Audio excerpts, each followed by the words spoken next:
Welcome to Wednesday in Dallas in 2024 SEC Football Media Days. I'll introduce, I'll call it a statistical anomaly. So through the day today, we will have with us 3 of the 4 head coaches who led teams in the college football playoff semifinals last year. I don't think that's ever happened between Coach Saban, Coach DeBoer, and Coach Sarkisian. You'll see 3 of the 4. Coach Harbaugh didn't want to come to media days, apparently, in the SEC. Kalen DeBoer is entering his first season as the head coach at the University of Alabama. In his 9 seasons as a head coach, he has an overall record of 104 victories and 12 losses, which includes a 25-3 record with Washington and 3 NAIA national championships at Sioux Falls. He and I share a common experience, having played under the NAIA banner during our collegiate environments. He much more successful than I. He's a 1998 graduate at Sioux Falls with a degree in secondary education, record-setting football and baseball student athlete, so 2 sports. Caught 234 passes for 3,400 yards and 33 touchdowns, and played on the 96 Division II NAIA National Championship team. His baseball stats, since it's Major League Baseball All-Star Week here in Dallas as well, included a batting average of .520, which remains a school record when he was a senior in 1998. In our backstage conversation, he's just headed here from a couple days watching his oldest daughter wrap up her summer softball club career. Maybe another opportunity to do that before the season concludes. So welcome to the podium, the head coach of the University of Alabama, Kalen DeBoer.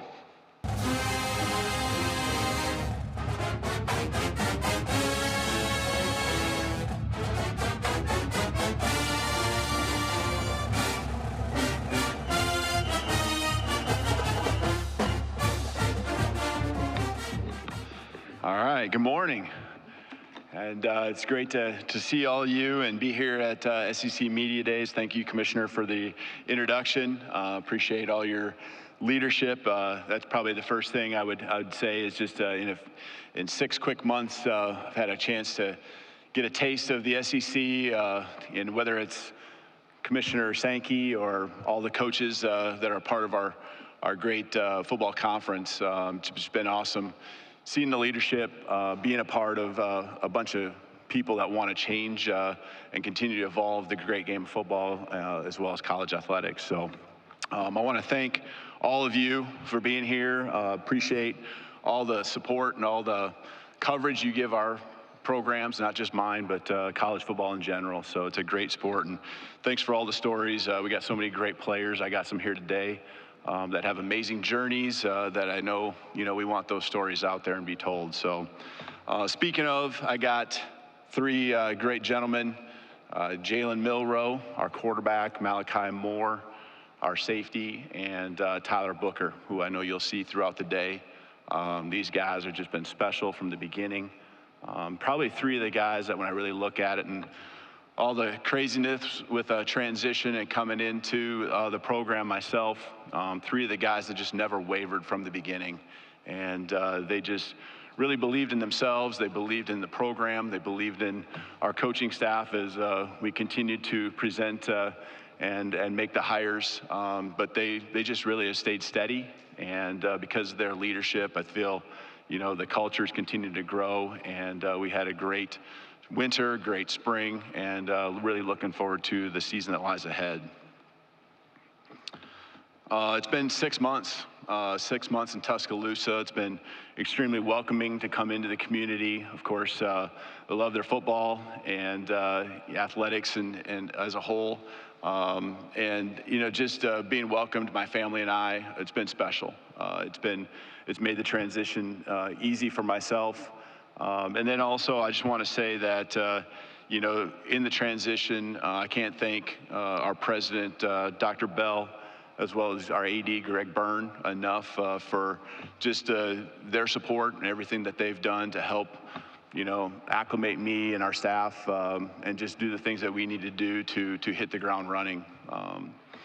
It takes a village, and Greg did a great job hiring an athletic department full of staff, whether it's administrative or other head coaches, who've just been a pleasure to come to the work, in the department and bring the energy. I was fortunate enough to pretty much show up and within a month or so get a chance to support Nate Oates and our basketball team making a Final Four run, and not long after that, our softball team making a trip to the College World Series, Women's College World Series, and other great, teams, and the department as a whole is in such a great place because of Greg's leadership. When it comes to just our staff, I couldn't be more proud of just how far we've come just in a short amount of time. The belief and trust in our team starts with these guys, and it's not just the on-the-field staff, it's the off-the-field staff. And meshing a staff where we retained many that were super critical, whether it's strength and conditioning with David Ballou, our training staff with Jeff Allen, and other departments as well. The meshing of our staff with those that we retained and those that I brought in with me, it's been awesome, feeling the energy, feeling the excitement. Every day I walk in the building, it's such a pleasure to go to work with these people. They're beyond motivated, they're driven to be great, driven to uphold the great standard of Alabama football. We have a lot of work ahead, and I know when it comes to our team, we had a great spring. I think they felt that as well. We were able to retain pretty much the entire roster. We did lose 2 guys to the portal, but overall, between the winter and the spring, we've picked up 14 and guys that I think, they don't just add depth to our program, they come in and make a difference, and they add to the guys that have continued to develop and grow within our program. Looking forward to hitting the field 2 weeks from today at this very time. We'll be in practice, which is exciting. I love being on the grass with the guys, love being out there working with them. It's what it's all about. It's why we do what we do as coaches, and really looking forward to that. So they understand that there was a gap that needed to be closed early on. And I say that because anytime you institute and you're incorporating new strategies, whether it's offensively, defensively, special teams, along with just getting to know and building new relationships, there's a gap that you have to close because the programs that are continue to hit the ground running, continuing to kind of add to what they've done in the past because of their familiarity, they're in a place, and now I think we've closed that gap, and now the whole thing is focusing on separating ourselves. And this summer, just the focus, the commitment. I think if you asked our guys what they appreciate about each other right now is that they come in with a competitive mindset every single day, and I can see it. They have high goals and aspirations, but the actions support those goals that they each have. So they do it on the field, they do it off the field. I think they're just well-rounded team, a group of guys, academically, even in the spring, a 3.2 GPA. We had over 85. We had 85 of the 123 guys on our team have a 3.0 or higher. It just goes to show the focus and what type of people and players we have in our program.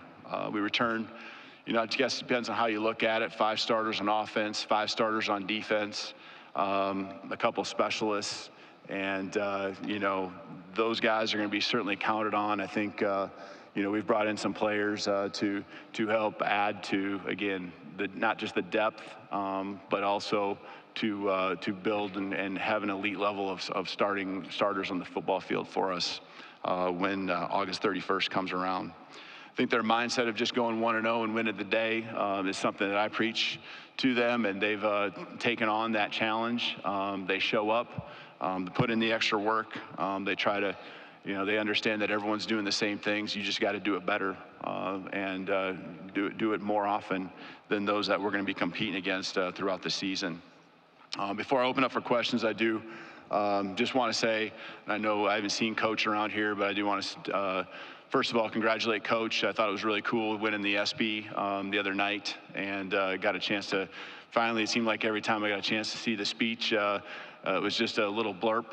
Got to see the whole thing, and just like always, there's something that we've always taken from those speeches, well-deserved with that honor. And then personally, and from, I think on behalf of everyone with Alabama football and the University of Alabama, we appreciate everything Coach has done to make this foundation strong to where we can continue to build on it, continue to help those that are supportive of our program proud, and just appreciate all those years and hard work that's been put into this. And so with that, I'll open up for questions. Thank you, Coach. If you have a question, please raise your hand. We'll bring a microphone to you, Grant, Kylie, or Edley. Please state your name and affiliation if you have a question. We're going to start right here in the center, Grant, right here in the center, just right center section. Coach DeBoer, Emily Grace McWhorter from The Next Round. Throughout this week, other SEC quarterbacks have had a chance to talk about your quarterback in Jalen Milroe. And the consensus has been he's just a great guy on and off the field, and he has a great smile. For you, how does that impact you coaching this offense and this team to have someone that translates so well in the locker room? Well, I think that's something that you see with Jalen, right, is what he is, and I can just look back last week, a moment with our team, and not to get into the details, but him standing up and speaking out, and, positive, but also accountability. And that mix of everything that great leaders do, and building up their teammates, but also just reminding them of what it's going to take for us to reach the goals that we have. He does a great job of balancing that. I think he's grown in a lot of ways when it comes in that area. But then obviously we got to talk about what he does on the football field, and he's got a skill set that is special. He can.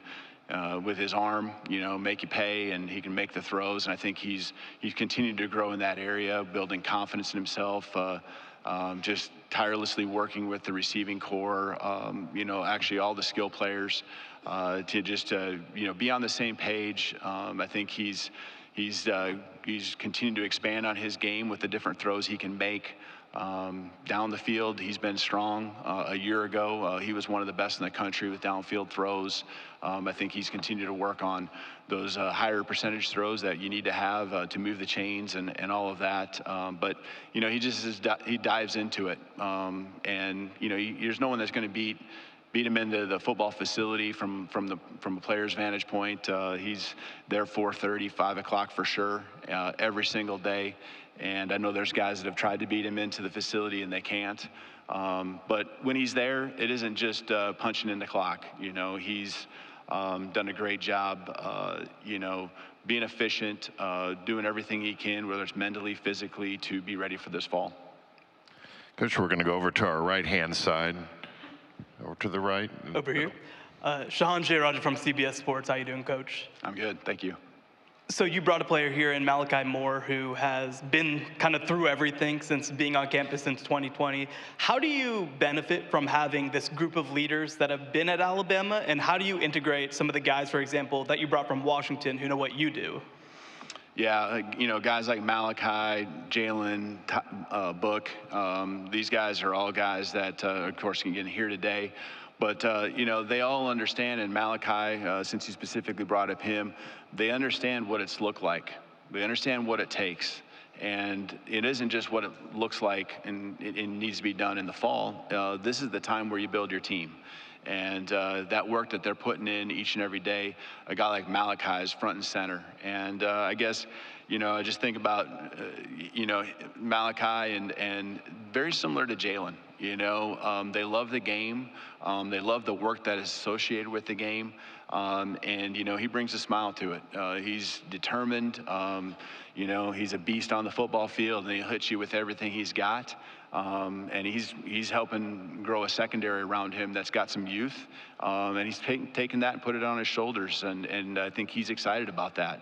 He knows he's one of the faces of the program, and takes that responsibility in a strong way. But I think when you look at just people in general and how it all comes together with different transfers coming from different places, obviously you look at the talent, right? But we have great kids, I shouldn't call them kids, great young men that have come into our program. And you alluded to the Washington players, the 4 of them that have come in. These are just standouts, not just on the football field, but just high-end character guys. They knew that they had to adapt to the things that Alabama represents and the football program, and I think I couldn't be more, because I did have a relationship with them, obviously, before coming here. I couldn't be more proud of the way they've approached everything and now stepping up as leaders themselves. Coach, we'll go on the section right in front of me on the far out. Good morning, Coach. Stephen Smith of Touchdown Alabama. You talked about Malachi Moore, but for Deontay Lawson, other guys that are in-state players from the state of Alabama, what did they teach you and show you when you first arrived about the standard and what it means to play to that and even coach to it? Yeah, I actually took notes, and I still am taking notes, right? These guys have been here longer than I have, and sometimes, we use a saying, you don't know what you don't know, and just trying to take it all in. And we want to do things, of course, I want to do things the way I've done them in some aspects, but embracing what is important to this program, the traditions that have happened over many years. But I think just when it really comes down to this team, it's about the work that we're doing right now and listening to them and hearing them out. I think that's the best thing you can do when you come in as a new coach is kind of meet them in the middle, and we've worked together, and they understand that I want this team to be a team that ultimately is player led. Now, what does that mean? We've talked a lot about that. I'm going to provide the framework and the parameters and a lot of the organization that I feel has worked for me over many years. But, I also want them to have that buy-in and understand the why, not just what. Okay, we'll stay in that same section in the center. Kirk.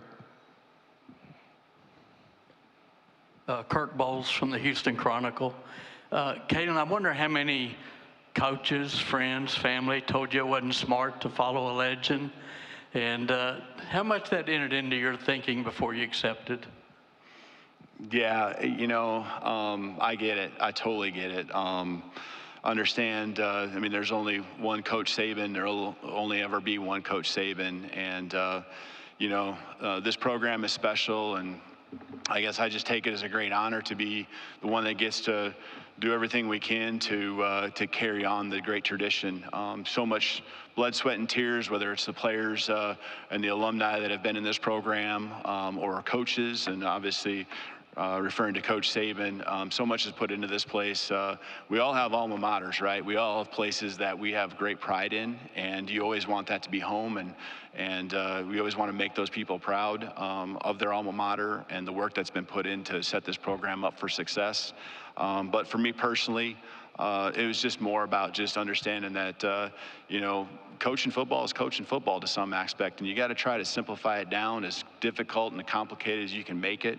I've done this for enough years and seen what good culture looks like, and maybe even what a culture that needs to improve on looks like. And it's been just an awesome blessing to be a part of this program, to continue to have that expectation on us. The alternative is to be at places where there aren't expectations. And, at some point there's been places where maybe a little bit of that has happened throughout my career. And this is a great place to be. I'm very blessed, very honored, and certainly acknowledge what you said. But we're just going to focus on this team and being the best we can be and continue to build on the great tradition of Alabama football. Coach, we're going to go to our right on the very front row, just in the section in front of you to the right. Yeah, Coach, Brooks Austin with Dogs Daily. I think when you first got hired, one of the first questions was, how well will he be able to recruit in the Southeast? I think we've gotten a pretty immediate answer on that one. I'm curious what your thought processes are on how you define a great recruiter, and what your general thought processes are on player acquisition as a whole. Yeah, I knew the intensity level that existed here in the SEC, and I think across college football is just so competitive. But understand that it certainly is different, and I knew it was important for me to put the right people around me. as much as I can preach relationships and getting to know guys and feel like, there's a way that I can get guys to feel that this is a program they want to be a part of. I understand that there's got to be familiarity with the region. There's got to be some familiarity with coaches to be able to get started and get off to a fast jump there, especially in these early months, because you're behind when you come in and it's the middle of January and you haven't even put a staff together, and all of a sudden it's the end of January and you got a week or two to hit the road. And this is the last time you can be on the road other than a little time in May, and by that time the official visits are all set up for June. We were behind, and so I had to have a staff that would work well together. I think it's all hands on deck with our staff. Those within the building would feel that, just kind of sharing that it's a team effort, but we also certainly have some guys and staff on the field and off the field that just work relentlessly, every single day, just to build those relationships, to help us get guys to campus. And I think that's when we're at our best, because the culture of our team, as we have that energy within the building, when prospects do come onto campus, they see that this is something they want to be a part of. And so all that together has led to a lot of success here early on. Obviously, it's an everyday thing, and so it never stops. But we certainly understand that, having the right guys in our program is all going to make us better coaches in a lot of ways. Okay, we'll go in the center aisle, just straight ahead. Yeah, Coach DeBoer, Drew DeArmond, WCZN Radio, Huntsville, Alabama. Now that analysts can coach on the field in practice and in games, how big an addition is it for Chuck Morrill to be a part of the staff who helped you have a lot of on-field success defensively at Washington? Yeah, no question. Chuck Morrill and I, we go back. We were actually teammates together and spent 10 years together at the University of Sioux Falls. He was the defense coordinator. I was the offensive coordinator starting out. Our relationship, when it comes to just how close we are, just the trust we have in each other. He's a guy that's just as loyal as it gets. Did a great job for us at Washington the last 2 years, and coming in, he and Kane Womack have just really worked so well together. I know the role has been as an analyst and a coordinator. We have other members that are on the on-field staff that are critical to our scheme and development and growth of our defensive side of the ball. But just another great voice, a guy that knows ball inside and out. And I'll put him up there as one of the best. If he was a coordinator, when he was a coordinator last year, the best in the country. And to have that luxury now with so many great coaches in our program, it's an awesome thing. Coach will go straight in front of me, middle section, third row. Barry. Yeah, Kalen, Barry Trammell with the Tulsa World. Related to the recruiting question, the only hole in your resume is you've never coached south of Carbondale, Illinois. What's it been like adjusting to the culture change? Or maybe there's not a culture change. Maybe it's Sioux Falls South. I don't know. But what have you had to do to adjust to a new region of the country, new culture, football culture, Southern culture, all those things? I've sweat a lot more. It's hot. I think first of all and foremost, I think people are always what make places, right? And I've lived in a lot of different places around the country, from the Northwest to over by Detroit and the Midwest and South Dakota to Fresno, California, and obviously Carbondale, and now here in Tuscaloosa. And I think people are always what make the place. And there are just so many great people in Tuscaloosa, and obviously they're passionate about their football. It's really made this transition smooth and enjoyable. It probably is, close to being the place that reminds me the most of, honestly, being back in South Dakota. Just the people, not necessarily, somewhat, I guess, just the geography. There's no coastline, I guess, up in South Dakota, but there's a lot of just great things that are similar to what feels like home. We'll go over to our far right, over to the right in the front row. Coach, good morning. Ken Capps from Football Writers Association of America. And first of all, congratulations on winning the Football Writers 2023 Coach of the Year Award. We enjoyed giving that to you down in Houston last year before the Sugar Bowl. And of course, then a few weeks later, you're down in Alabama. In the last 6 months, what has surprised you about going to Alabama and Tuscaloosa, and anything that you didn't anticipate that you've seen since you've been down there? You know, I think I should never be surprised at the things that great programs do and have and the culture that exists. But what really has been awesome to see, and again, this isn't necessarily a surprise, but it's been awesome just to see our guys be completely 100% focused on the main things. And their chemistry and their trust and belief is one thing, but I think, and the accountability as well, but I think that the way they respect each other, you know, you could see it in spring ball. And as much as I try to do a great job of laying out the tempos of practice and how we need to be aggressive and play the game the way it needs to be played, but also, hey, we got to protect each other. We need each other. You know, I know I needed to say those things. I wanted to say those things, and it's important to me. But I think they understood that. And that's, again, a credit to Coach Saban and everyone that's coached in the program before, and the culture that existed even before I got here. But these guys, they know they need each other to reach the goals that we have as a program. And then I think they also really respect the goals that they have each individually of, you know, whether it's being the greatest college football player you can be or, you know, moving on and putting yourself in a good spot to move on to the NFL. And so, again, not a surprise, but something that just I have a lot of appreciation for. And it was an awesome spring. And I really think that all 15 practices, we maximized and got the most out of all 15 of those from start to finish. We have time for a couple more. We'll start over here in front of you to the right, in middle section. Coach, Rob Brown, SEC Sidelines Sports Network in Memphis. First off, I'll say we've hunted for years in Chamberlain and Iroquois and Kimball, South Dakota. Every one of those people up there were SEC. They knew the SEC very well. They love college football. How much is your background in D2, D3, driving the bus and doing everything from the ground up? The guy you're replacing, Nick Saban, talks so fondly about the work ethic he learned up in Monongahela, West Virginia with his dad. Talk about who you are and how that made you what you are. Yeah, I love how the stories get better and better of all the responsibilities I had. I did not drive the bus, but you know, that's what the stories and the legends will be down the road, right? And so I think I know this. I would not trade my journey for anything.